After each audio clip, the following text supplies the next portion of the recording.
Bonjour, dans cette vidéo, je vais vous montrer comment faire pour tracer une réflexion. Et le premier exemple va être en utilisant un plan quadrillé. Ici, on a utilisé la lettre S pour symétrie, qui signifie pratiquement la même chose qu'une réflexion.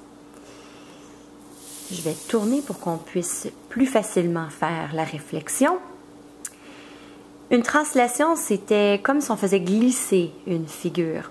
Cette fois-ci, ça va faire un effet miroir si on a une réflexion.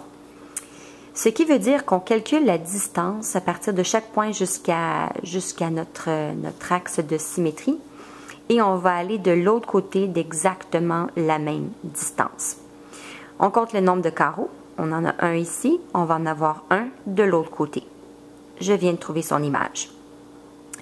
Je pars de ce point cette fois-ci, je compte le nombre de carreaux.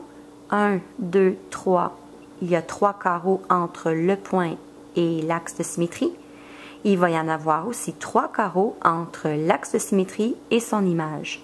1, 2, 3. Je viens tracer son image. Et le dernier, la distance est 1, 2. Même chose de l'autre côté, 1, 2.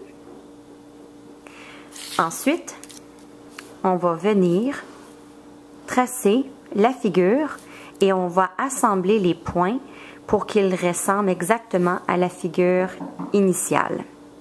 Dans le cas présent, il s'agit d'un triangle, alors ça va être assez simple, mais quand on a plus que 3 sommets, parfois, ça devient un petit peu plus compliqué. Alors, on vient compléter la réflexion. Vous avez peut-être déjà fait, quand vous étiez au primaire, des bricolages que tu colles une feuille, tu prends une feuille de papier, tu la plies en deux, tu mets de la peinture d'un côté, tu déplies et là tu vois la même chose apparaître de l'autre côté. C'était des exemples de réflexion que vous avez fait. À vous maintenant de pratiquer.